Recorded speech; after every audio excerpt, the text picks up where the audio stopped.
you know what, at the end of the day, what these guys don't realize is it's not one person in particular that I want to fight. It's all of them. And I will fight them all at the same time. It doesn't matter who the fuck it is. I'm calling out all these guys and I want them all. They're all scared of me, but it doesn't matter. The king is here and I'm coming for all of them.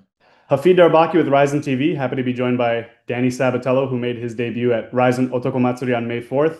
Danny, how's everything? Everything is great. You know, I just got back from Japan a little bit over a month ago, and that was just a dream come true fight. I beat the shit out of the guy who is very good, who's the local hero, who's an Olympic silver medalist, you know, very high level fighter. And I made it look easy. You know, all respect to him because he's in my rearview mirror. I don't really think about him anymore. But it was a very impressive matchup and a very impressive fight on my end. RIZIN did an insane job with the show. I know so many people watched it and they were blown away. But I won't shut up about it just because it was so insane. And obviously, with me performing very high level, it just couldn't have been any better. And before I jump into my first question, I want to remind you of a couple of tweets that you sent over the last 2 years since your first fight in Bellator in Japan. You sent on July 30th, 2023, you said, Japan, I'll be back. My story doesn't end here. I owe you a victory. And then on April 27th, 2024, so just over a year ago, you said, Japan, I have not forgotten you. I must return to avenge my losses. So after all this time, here you are. You've given the Japanese fans a victory and you're rewriting your story. So I think it must be really cool for you to look back on your whole journey since you first fought here and now finally getting your first win. Yeah, ever since I went there the first time, I knew I was going to be back. You know, I was in a different promotion at the time, but it didn't matter to me. I knew I needed to be in RIZIN. That's where my journey and everything set forward was supposed to be with me. And finally, that day has come. Obviously, I just made my debut a month ago, but I always knew this was going to happen. It was only a matter of time. I love the Japanese fans. I love the Japanese shows. The production on RIZIN and the high level fights that they put on is second to none. It's the best organization in the world, and there isn't even a close second one. You know, I knew that I would tweet that out to the people because I wanted them to understand exactly who Danny Sabatello was and that I would be back in Japan. You know, I was back there last month and I'm not even done writing my story. This is just the beginning of the story. The story started when I first went there and then I told everybody I would be back. Now I'm back. Now I'm guns blazing and I'm not going to stop until I get that title. And even after I get that title, I'm not going to stop. I'm going to hold on to that baby for as long as I can for maybe 50 years. So the last time you and I sat down for an interview was actually a face-to-face with Shinobu Ota ahead of your debut, and everyone saw, you finished the fight early in the third round. It was a near flawless performance. Just looking back, how would you rate your performance? Do you feel like the fight was, easier than you thought, harder than you thought? Just give me your thoughts on that. Yeah, you know, I'm not a guy that tries to nitpick everything. I try to enjoy the wins and I also try to critique it. You know, I'm my own biggest critic, but at the same time, I enjoy these wins because I know how tough of a sport MMA is. You know, when you're in an organization like RIZIN, where winning fights is very, very hard, you have to enjoy them. So I'm not going to be down on myself, maybe finishing the fight a little bit later than I wanted. No, I'll give myself a 10 out of 10. Obviously, there's things that I could improve upon. I could go out there and get a KO in the first 30 seconds, absolutely. But I think that I showed I was better everywhere than the guy. You know, we had a strict game plan going in there, and that was to beat the shit out of him and dominate him in every single position. And I know that I did that. You know, within the first minute of the fight, I took him down easily. First shot, I finished, took him down, and then I didn't shoot a takedown again. I needed the Japanese crowd and the fans watching at home to know, no, I'm the better wrestler here, and now I'm going to show off my striking, and I'm going to make this violent and bloody. That's exactly what I did. I pieced him up. You know, sometimes in MMA, when you have these flashy knockouts, you don't exactly know that fighter is so much better. But when you beat the shit out of a guy for three straight rounds and then you finish him, you know who the more dominant fighter is and you know who the better fighter is. And that's what I wanted the fans to know. I wanted them to leave that arena, that beautiful arena, knowing that, you know what, Danny Sabatello dominated that fight for three straight rounds. And then he finished the guy. There is not one single person out there in the world that thinks Shinobu Ota maybe is better than me. No, I dominated him. I got him in all of my positions. I won even in his positions, and then I finished the fight. So to me, 10 out of 10. Anytime I can entertain the fans, bring some flashiness, bring the highest level of fighting, and finish the fight, 10 out of 10. You mentioned that you finished him later than you originally planned. Did you plan to get him out of there in the second round instead, or the first round? Yeah, as a fighter, you always want the first round finish just because fans want that and you want to stay healthy, get your next fight lined up. I'm a guy that doesn't like to wait around too much. I like to fight as much as I can. I'll fight healthy or I'll fight injured, but I know if I get a first round finish, then I'll be ready to go that next day. It doesn't really matter to me. I can fight with my head cut off. It doesn't fucking matter. You just mentioned just now about, you'll fight with your head cut off, you'll fight healthy, you'll fight injured. Um, Speaking about that, just your condition going into the fight, you had to cut down to 61 kilograms this time, which I believe in pounds is like just under 135, maybe 134.5. Did that affect your preparation, if at all? No, I am an absolute professional. I am zeroed in on this fight game. There's one thing that I've never done in my life, and that is miss weight. I've been wrestling since I was 5 years old, and even in my wrestling career, I never missed weight. Transitioning after I graduated from college, I went into fighting. I've had a bunch of fights. I have never missed weight. I've never even come to missing weight. That's one thing that the Japanese can absolutely know that they will get with me is I will never miss weight and I will never pop for some illegal steroid or any type of drugs. I don't do drugs. I've never popped for anything and I've never even taken a drug. So, with the weight cut, that extra pound obviously sucks a little bit more, but when you're so jacked up fighting in front of all those fans, it really was easy. That was one of my easiest weight cuts, and it was the lowest I've ever had to be in my life. And that's just because I was so excited to perform in front of everybody. That was because I was so excited to beat the shit out of Shinobu Ota. Going into that fight, I knew I was better everywhere. So every single night, late at night, even if I'm starving or thirsty for water, I would just picture his face and what I was going to do to it and become an absolute superstar in front of those fans. And then I forgot about all the water and all the food. I'm hungry for fucking success. I'm hungry for violence. I'm hungry to beat the shit out of all these guys in the bantamweight division in RIZIN. I couldn't give a shit about pizza when it comes to that. So, Shinobu Ota, your opponent that you defeated in your debut, he's actually out in California training with the former Bellator and RIZIN bantamweight champion Juan Archuleta. Do you think this is something that the Japanese fighters should try to do a bit more as cross-train or train overseas, seeing that you train with several Japanese fighters at your gym in ATT? Yeah, the Japanese fighters are very skillful. We have a bunch of them at ATT. Yuki, Juntaro, Kintaro, obviously Kyoji, Ryuya. There's a lot of guys, and if you come to American Top Team, I would absolutely say it's the best decision you can make because it's the best gym in the world. But I'm just not too knowledgeable of the MMA gyms in Japan to be able to talk about that. I don't know what gym Shinobu is going over there in California with. I know he's with Juan, but I don't know what gym they're training out of. So I don't want to say that something is good for somebody when it can be bad for them, or maybe it could be actually good for them. I don't know about that. Everybody's a little bit different. It also depends on your background if you're a striker and you're going to a striking gym or a grappling gym. So I don't know. Sometimes change is necessary. There's one thing about me. I will always be American Top Team no matter what. I will stay loyal to my gym. That's one thing that I do. I hate all these other gyms out there. I hate all the other fighters out there that aren't American Top Team.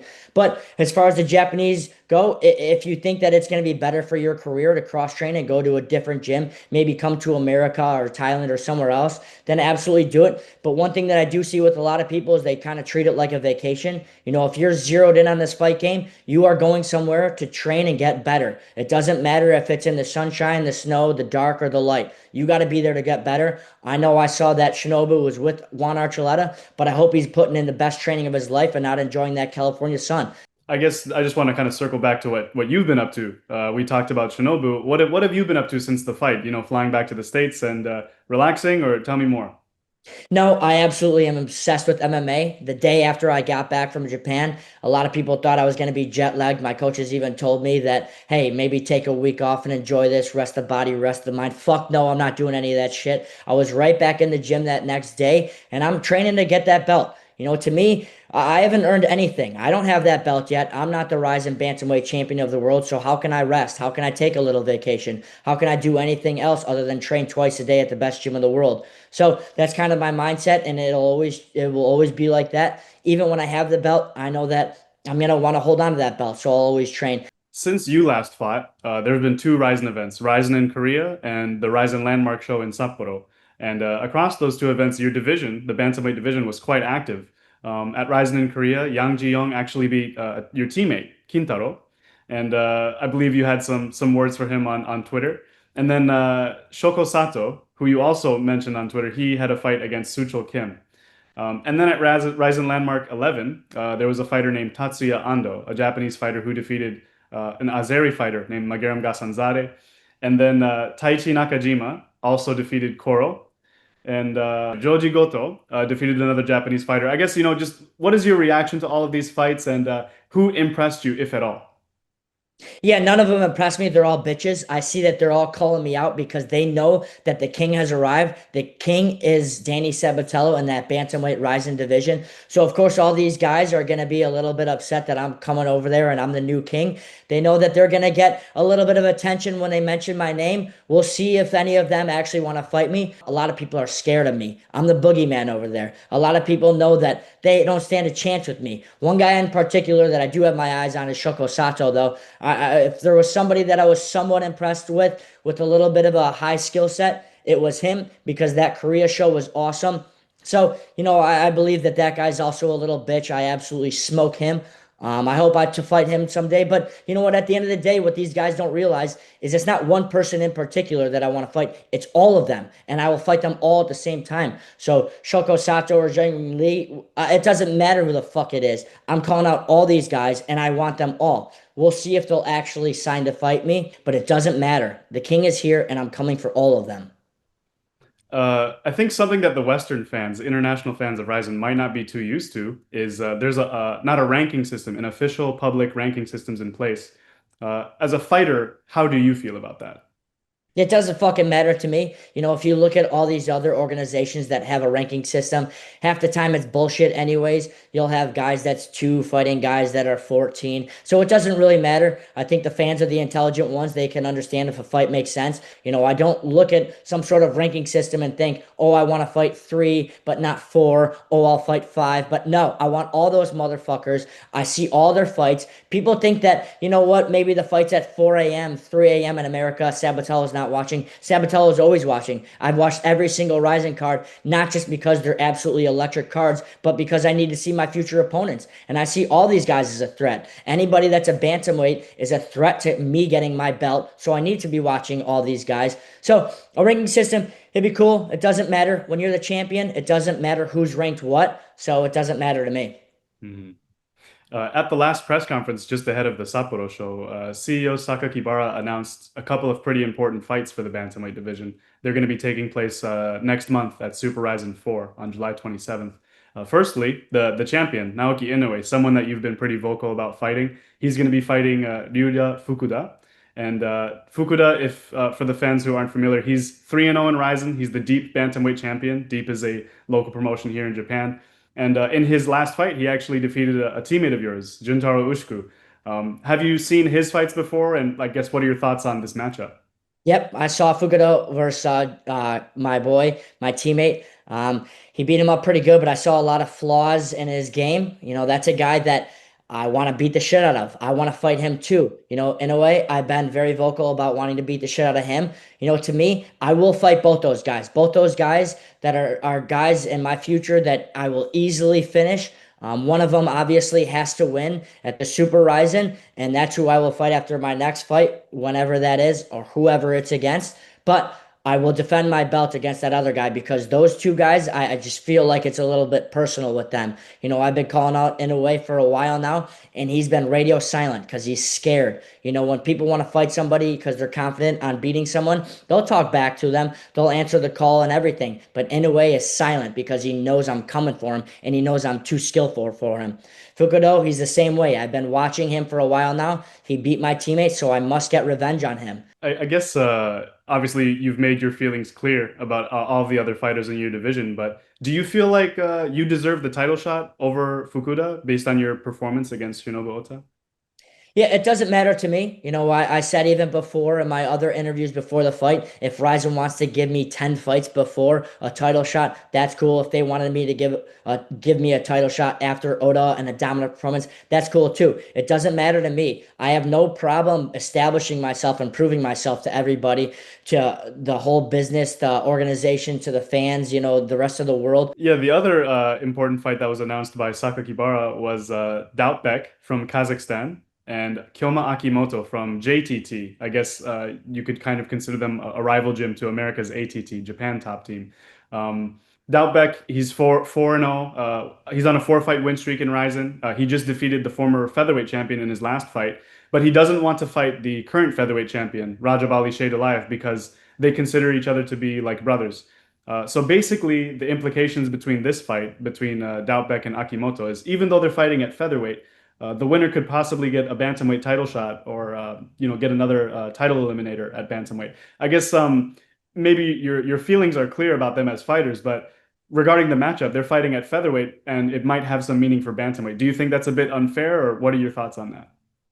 Yeah, you know what? To me, whatever Ryzen says goes. Yeah, I don't want to say what's fair, not fair. I'm just a fighter. I'll just beat the shit out of whoever they put in front of me. I'm not going to throw a hissy fit. I'm not going to be a little sissy about it. I couldn't give two shits because I'm so confident in my abilities with my teammates and my coaches. They'll lead me into victory. If it's good business, it's good business. If it makes sense, it makes sense. If that's what the fans want to see, that's what the fans want to see. And then Akamoto is a rival. So obviously, those are two guys I would absolutely fight. Make no mistake, I always say that I'm very loyal to my teammates, but I am also loyal to getting that belt. I'll fight whoever, whenever, wherever to get that belt. If I have to fight a teammate to get that beautiful Ryzen belt, I will fight a teammate. I have one purpose in this life, and it's to get that Ryzen belt. So whoever's standing in the way, I will fight, teammate or not. So with that fight at featherweight, I don't really have my eyes too much on it. Whatever happens there, happens there. Once they do come down to bantamweight, then I'll put my eyes on it. But for now, to me, they're all up at a different weight class, and who knows what's going to go on with them.